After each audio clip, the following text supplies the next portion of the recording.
Hey crew, I've got the key to this 24 Nissan Frontier Hardbody, and today we're going to see what it's like to live with. Starting with the spacing in my driveway, which is 16 feet wide by 19.5 feet long. I've got the Frontier parked a couple inches in from the edge, sitting next to a new Audi S6 that my wife is reviewing. If you want to check out her content, it's at Mobile Mama on TikTok, Instagram, and YouTube. She's got that one parked just right there at the edge, even hanging over a little bit. And with that spacing, there is plenty of room to walk between the vehicles and even wheel a double stroller through for my kiddos. Now at the front of the truck, I've got it hanging about a foot over into the gutter at the front of my driveway, and at the back, that does leave enough space between the garage door and the truck, though not enough room to walk in front of the hedge to my front door. Now this key fob does have remote start, so I'm going to use that right now, hitting lock and then holding.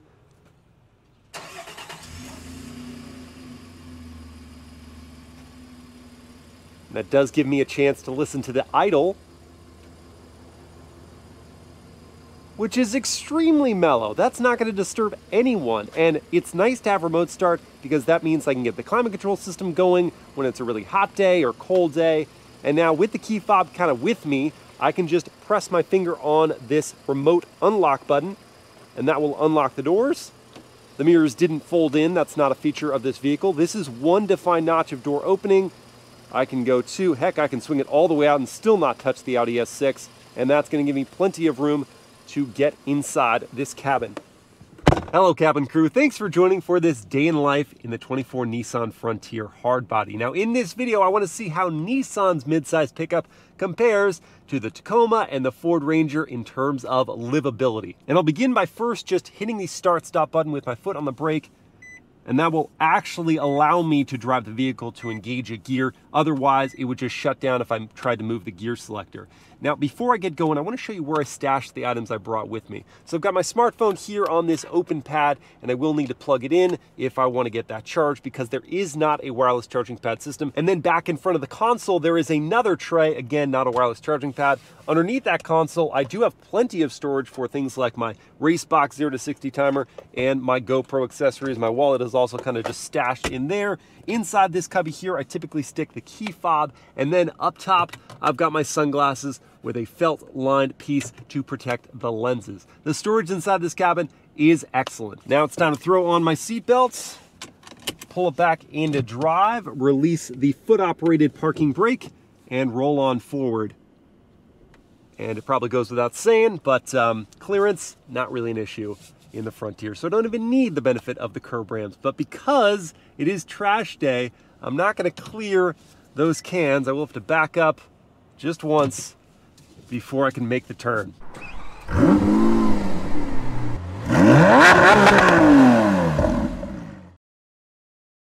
I didn't even mention that the door pockets are large enough not to just fit my 30-ounce water bottle, but my 36-ounce big boy. And that makes me very happy because I like water.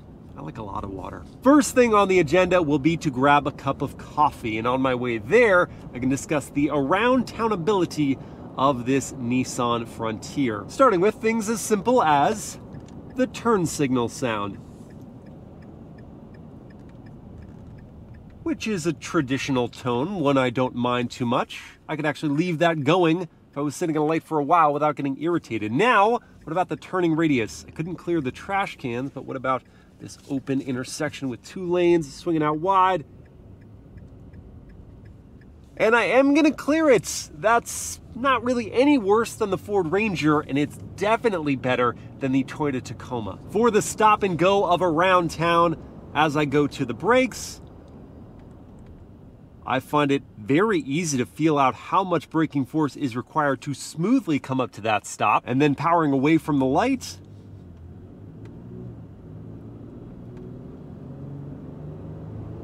The naturally aspirated V6 is not in a rush to get going, and there aren't any drive modes to choose from. It's just this one mode, but the linear power delivery and the fact that there is enough grunt here means that I can get up to speed just fine. And each time I do come to rest at a light, the start-stop system is going to engage, shutting off that motor.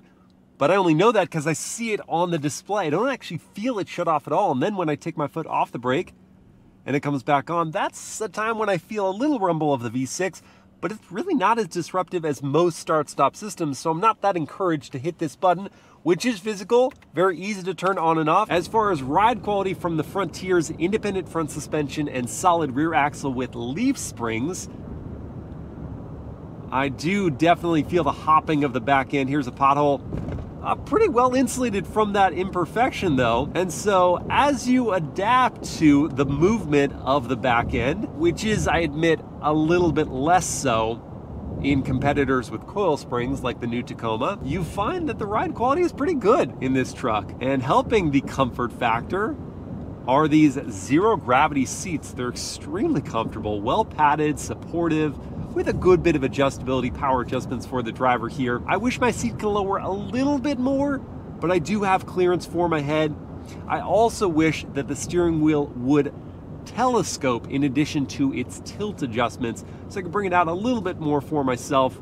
Maybe that's just me driving sports cars so much, wanting the steering wheel to be close to my body, but it would just be nice to have that option. I have made it to Keen Coffee, so it's time to get my decaf latte. And because I'm a pickup driver, that means I do need to back into every space available to me. So I'm gonna try that here. Got the backup camera going, which is very low resolution. At least it does have trajectory lines. And we've got parking sensors here to alert me to my proximity to other vehicles. Line myself up and sneak between the Tesla and Prius. I do love the dimensions of a mid-size pickup truck. So much easier to park something like this than a full-size pickup. Ah yes, my decaf coffee. Now if the fact that I get decaf coffee triggers you, it can't be nearly as triggered as I am by the use of paper straws. I'm sure this is good for the environment, but I actually wonder how good for the environment it is if I need to use 3 paper straws to get through one drink because they just dissolve a third of the way through this. Rant over. When you do inevitably end up on the highway, you'll want to know how loud it is inside this cabin. So I'm going to quiet up and we'll listen in.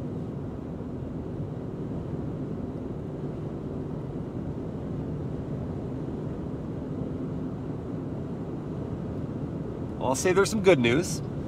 I hear just about nothing from those all-terrain tires, and typically ATs make this constant hum, and I don't hear that.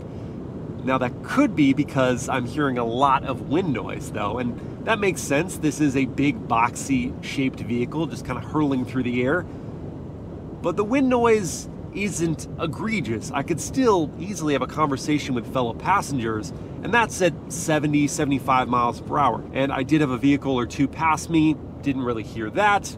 So I'm gonna say the cabin is appropriately well insulated for the segment of vehicle and the price point. Now I do want to listen to the Fender 10-speaker sound system that is with this hard body trim. So I'm gonna go here to Spotify on the CarPlay system, which is wired, it's not wireless, so I did have to have that plugged in for my phone, and then I'll get that queued up.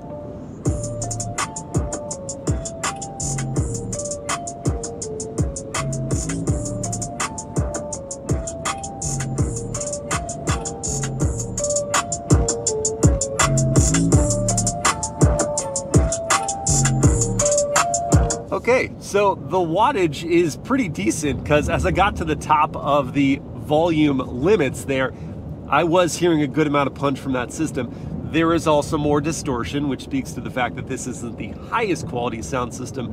But if you need noise that's not wind noise, you can get it. In terms of driving assistance features, the Frontier does come with an adaptive cruise control system, and I can set that here and adjust my following distance with this control in this situation. Don't have to touch the brake. It's going to ease back and maintain that following distance. It's really handy in traffic. But what the Frontier doesn't have, like some competitors do, is a lane keep assist system. So if I were to just depart the lane here, I would feel the vibrations in the steering wheel and see the notification on the display, but it would not correct it. So the adaptive cruise is more important to me in situations like traffic, but without a lane keep, I just have to keep my hands on the wheel at all times, as you should anyway with a lane keep, and just pay full attention. The last thing I need to check while on the highway is whether the Frontier has the passing power needed to make maneuvers in the mid-range. So I've got an F-150 approaching there, putting my foot down at 55.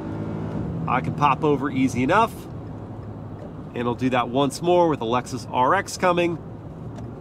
Foot down. Took a sec to actually downshift there, but then the grunt of that V6 came in, giving me the means to make the move. I want to now see how the Frontier services hobbies like riding my bike. So after preparing my patented yoga mat method to protect the tailgate, I can grab the bike here, lift it over, which is pretty easy because the truck isn't too tall, and get it situated in the 5-foot bed. That looks about right.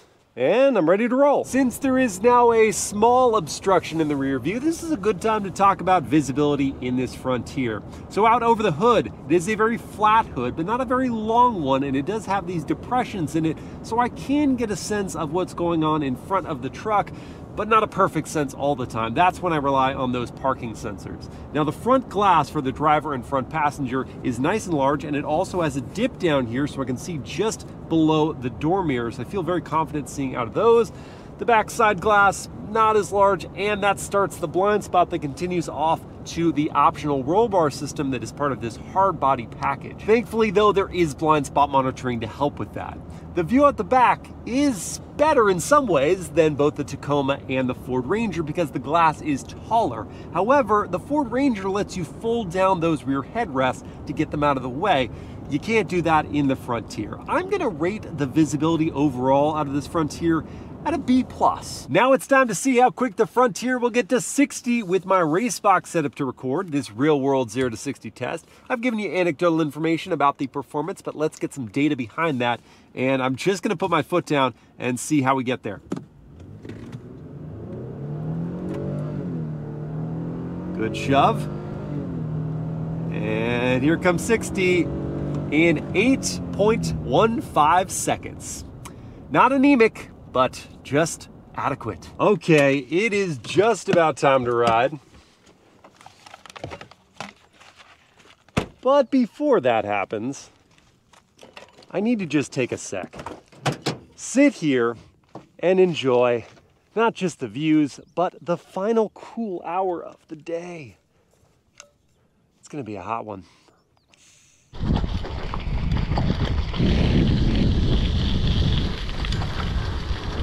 Okay, that was much needed. This is a good time as any to say it. I think the Frontier with this hardbody package looks really cool. Not in like the macho truck sort of way like the Ranger Raptor, but in sort of a distinguished, tasteful, retro way. And the 5-foot bed of this Frontier is great for not just making it easy to bring a bike with you, it also has things like a spray-in bedliner so it stays protected for whatever you're going to throw back here. You've got these fixed tie-down points in addition to these cleats that slide on the bed rails there and there, so it gives you versatility for tying things down. And this roll bar that's part of that hardbody package is also another place where you can tie things down to. Now, if you do have cargo that often overflows from the bed, that could be in the way. Oh, and if you do go camping, then you have this 150 watt AC power outlet back here to power whatever you want to bring with you. Now looking inside the cab, in terms of versatility, I can lift this lever and lift up the seat bottom, but under this seat is the Fender subsystem. And under this seat, which I can't lift here, I have to go over to that side and pull on another lever. I do have storage, but that means that I can't just lift up the seats and have a nice large flat floor. And that cuts into some versatility. But I'm gonna put the seat back down and see if I can fit behind my own seat at 6 feet tall using the grab handle to ease my entry, which is something I was missing for the driver's seat. I wish I had one there. But I can fit behind that seat with knee room, and the foot pockets are nice and large, but the thigh support is lacking and the back angle is pretty upright. My head does clear the roof though, that's great. That means you can fit your big friends behind you. In the middle seat, man, these seats are really comfortable, just like the front. In the middle seat, I could fit here, not wanting to be here for a long distance journey, especially bordered by other big dudes. The one thing I'm missing though are the air vents. No air vents back here. I do have 2 USB ports, one A, one C, and a 400 watt AC outlet. So that means for ventilation, my only option is going to be to slide the rear glass. And I know someone who will really appreciate that. All right, Obes, let's go. Hop up. Here, up here. There we go. Good job. Good job, Bobby. Let's go. Let's go to the park. Okay, okay. Watch the noggin. The part about not having the flat floor with the seats raised, it's especially bothersome for Obi here because he really likes to stand. He does not want to lay down. Although now he's actually sitting on the seat to enjoy the fresh air. That makes me happy. Okay, pups, let's go dog park it up. See you guys later. Here comes a tired puppy. Here comes a clumsy, tired pups. And the last thing to evaluate for this Frontier is its family friendliness. So I'm gonna see how well those car seats fit in here. Here's the setup. 2 sets of lower latch anchors, 3 top tethers. That's pretty standard for mid-size pickups, but unlike the Tacoma, which made you fold all of the backrests at once, the Frontier will let you do one at a time. That gives you the flexibility and makes the install so much easier. Now I'll put the forward-facing car seat behind my driver's seat and then the rear-facing car seat behind where Christina would sit. Wow, that install was so painless. For one, the doors open nice and wide, so I've got the maneuverability to get the car seat in easily, and I mentioned you can pull the seat forward to access the tether point, but I didn't mention that you can adjust the headrest. That means I could get my arm in there and really cinch down the seat for a secure fit, and then behind my own seat at 6 feet tall, my daughter is gonna have the legroom she needs. Now over here with the rear-facing infant seat, this one was also a cinch to get in. The latch points were easy to access, and I really like the height of this pickup truck. For me, it's perfect to load or unload my daughter easily. There is some daylight pass-through between the car seat and the seat back, and we'll see what that does for the front passenger legroom. Okay, all right, so I've got knee room here, and my legs can stretch out a little bit. I've got thigh support, my back isn't too upright. This is perfect. I mean, if you had 2 6-footers up front, you could have a rear-facing car seat behind one of them and the forward-facing and be perfectly comfortable. This is family approved. But don't take my word for it. Talia, do you like trucks like this? Yes. Yes? Yes. Okay, what about this truck do you like? I like the area in the back. Oh, the window? Yeah. You like the window? Okay. I like all the rainbows of the rainbow color. You like the rainbow? Oh, you like the truck color? Yeah, I like all the rainbows of the rainbow. The rainbows of the rainbow color. Yeah. I think that means she likes the color, and I like it too, so I understand that. Do you like being up high? Yeah. Was it too hard to get in? No. No? You were fine with that? She's pretty tall. That's helpful. What treat should we get on the way to the park? Acai bowl. Acai bowl. I agree. Let's go do that. We made it! Berry brand acai bowls. You ready, Tali? Yeah. Yes. Me too. Yes. Okay, now that we've got our bowls, Talia, another quick question for you. Do you think the ride is too bouncy in the Frontier, in this truck, or is it bouncy and fun? Bouncy and fun. Bouncy and fun? You like bopping around? Yeah. Yeah. Boppy bopping around. Hoppy bopping around. Can you sing that? Boppy boppy around. Boppy boppy around. Yeah, this truck is just kind of fun if you put it that way. And it's also very simple. That's just a thought that's come to me recently, is like everything makes sense with how to use it. There's a volume knob, there's a tuner knob. It's not fun and fun. It's not fun and fun? Yeah. So it's just fun? Yeah. Just one fun. Just to clarify, it's just one fun. And then it's not fun.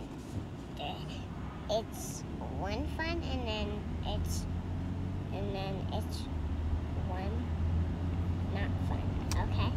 Okay, I think that's a fair rating system actually for the Frontier. It's just one fun out of 2 funs. It's not 2 funs, it's 1 fun. Whoa, there's a bumpy because there's a trash on the ground. If people drop it, People did drop the trash, and people should throw their trash away. maybe there's no trash can here. Yeah, but then you hold on to the trash until you find the trash can.